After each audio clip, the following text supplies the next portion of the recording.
I've been wondering if I should buy the Toro 60 volt max cordless power shovel ever since I saw it in stores, and since you found this video, you're probably wondering about it too. One commenter in my previous Toro snowblower video asked, did you test the Toro shovel? So I went out and got my hands on one. And today we're gonna review it. Is it better than a regular snow shovel? Is it a replacement for a snowblower? We're gonna find out. This video goes out to YouTube commenter MaxR who asked for this review. By the way, Toro did provide me with this cordless power shovel for free for review purposes, so this video is sponsored by the Toro company. But don't worry, because in my previous Toro video, the Toro company encouraged me to be honest about my experience. So that's exactly what I'm gonna do with this cordless power shovel review. I'm gonna cover its pros, its cons, things I like, things I don't like, and of course, stress test the heck out of it. Let's get to work. The Toro 60 volt max cordless power shovel, which I'm just gonna call the cordless power shovel, is a cordless lithium-ion battery powered snow removal tool that has a 12-inch wide clearing path. It is one of the most interesting tools in Toro's FlexForce product line. It's like a shovel and a snowblower had a baby. It advertises a throwing distance of up to 25 plus feet. It has no wheels, no tires, because it's meant to be pushed like a shovel, but without needing a scooping motion. The cordless power shovel uses Toro's Power Curve Rotor, which is an auger made out of an engineered plastic-like material. It turns on by pressing both of these trigger paddles, nice and simple. It has two speed settings. Setting number 1 is a lower throwing speed, and setting number 2 is a higher speed and much stronger. It uses Toro's 60 volt FlexForce battery, just like the Toro 60 volt Power Clear snowblower that I previously reviewed. Except the battery that the cordless power shovel comes pre-packaged with is slightly smaller than the one that my Power Clear came with. My first impression is that it's straightforward to assemble. It has an adjustable handle with 4 hex head screws. It took a bit longer than I expected to screw in all 4 screws, but once I did that, the handle was rock solid and secure. It runs pretty quietly, even on its highest setting, and it doesn't vibrate or shake. But it's also not a light machine. It weighs 20 pounds as a bare tool, which doesn't sound like a lot, but it has a motor on the front and a battery on top of the handle. So it has some heft to it. This is not a machine that you let your elderly neighbor or your old grandmother use. And you do need to be able-bodied and physically fit in order to safely use it. Enough about specs, let's see how it performs in the real snowy world. The first test, freshly fallen fluffy snow. This is a small walkway between me and my neighbor's property. It usually takes 30, maybe even 45 minutes to shovel by hand because I have to pick up and walk the snow back to my front lawn.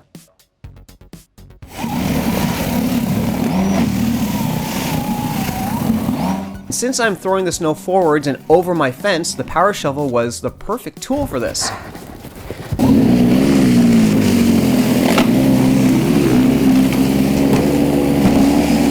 was able to just run down the length of the walkway.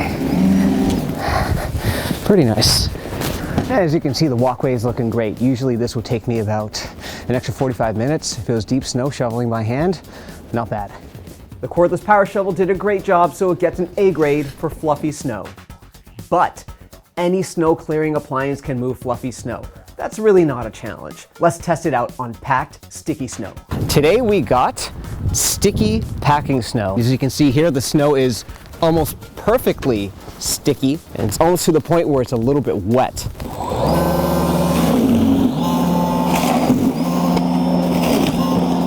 The throwing distance is not bad with packing snow.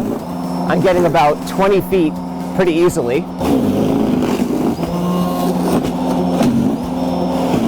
Not bad at all, but of course you can't control the direction of where the snow grows. You just kind of push at it and it goes straight up and forward. Not too bad. It is a bit heavy, but as long as you have a straight path where you can kind of shoot all your snow out in front of you, it does pretty well against sticky packing snow. The cordless power shovel does a decent job against sticky packing snow, but only if there's lesser amounts of it. Its rotor stops spinning when it's faced with layers of packed snow higher than 3 to 4 inches. Watch as it happens here when I attempt to clear this walkway.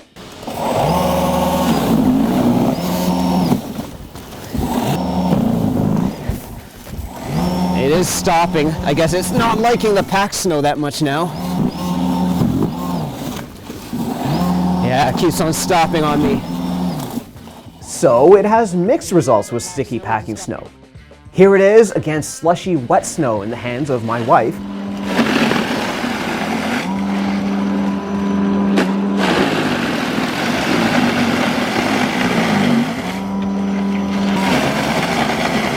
The cordless power shovel did a fantastic job powering through the slush. It actually did much better with the slush than I expected, because usually snowblowers struggle with slush. That's an easy A grade against slushy snow. And for our last snow test, frozen snow pellets. This stuff is very grainy, sand-like, and compacts into hardened layers very quickly. Let's punish the cordless power shovel and test its capabilities with frozen snow.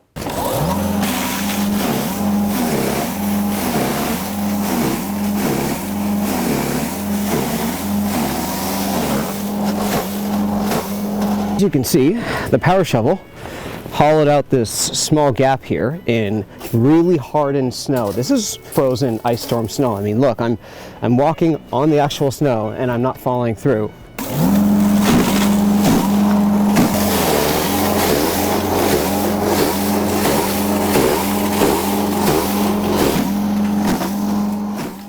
The cordless power shovel struggled with the frozen pellet snow. But then again, so would anyone with a regular old-fashioned shovel. Every tool has its limits. This is layers of frozen snow that only a quality 2-stage gasoline snowblower would be able to cut through. The cordless power shovel is not the right tool for removing layers of frozen snow. And despite putting it to work on frozen layers of snow, the battery was ready for more. I had only used up about 1/4 of its battery capacity while I was fighting with that frozen stuff, so the cordless power shovel has excellent battery life. Also, the power curve rotor is nearly undamaged despite using it on frozen, icy layers of snow. It's plastic, but very durable plastic. And it has a very small footprint. You can stand it up just about anywhere in a garage while storing it, or even in a basement. It takes up very little space. As I used the cordless power shovel, I discovered another use for it. It's great for clearing snow off of large, crowded decks. Observe. One other use that I really like for the Toro 60-volt cordless power shovel is for clearing this deck. I have a barbecue, I have my garbage bin, a few support pillars for my deck here, and usually I would shovel the snow with a regular old shovel, but I also have some nails that, with the seasons, pop out of the decking. Those nails can catch my shovel and hit me in the gut. Not really pleasant when you just want to get a bunch of shoveling done and over with.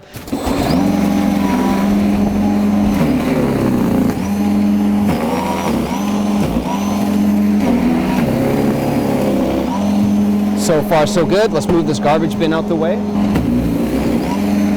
Oh yeah, I like this a lot better than using a shovel.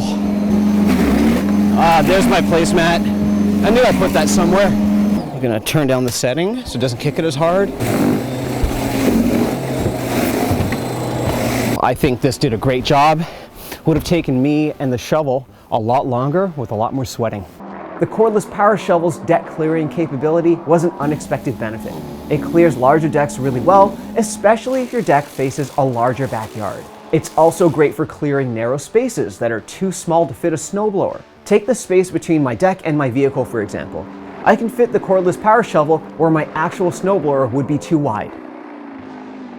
Very useful for people who are afraid of scratching their vehicle with a heavy piece of equipment like a snowblower. We've tried the power shovel on fresh fluffy snow, packed heavy snow, slushy snow, and frozen snow. But how far does the Toro 60-volt max cordless power shovel actually throw snow? I did a side-by-side comparison to find out.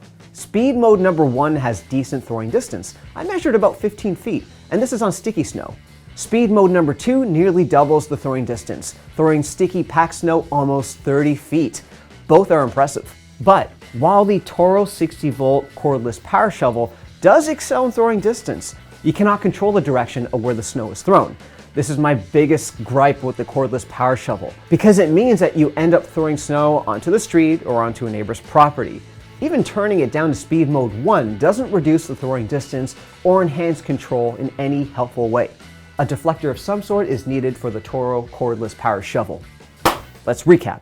The Toro 60-volt max cordless power shovel has excellent throwing distance, great battery life, operates very quietly, works great on fluffy and slushy snow, and is excellent for clearing narrow walkways, large decks or balconies crowded with furniture, and spaces between cars. But the Toro Cordless Power Shovel is also quite heavy, has no way of controlling the snow throwing direction, takes some time to learn how to use properly, it doesn't work as well against heavily packed snow, and it struggles with frozen snow. All in all, the Toro 60V Max Cordless Power Shovel is not a bad tool, but it's really more of a special purpose tool that is best for specific use scenarios. It is a good companion to my Toro 60V Power Clear snowblower, but it is not a replacement for a snowblower. It would take a very long time to clear an entire driveway with the Toro Cordless Power Shovel. So again, it's a companion to a snowblower, not a replacement.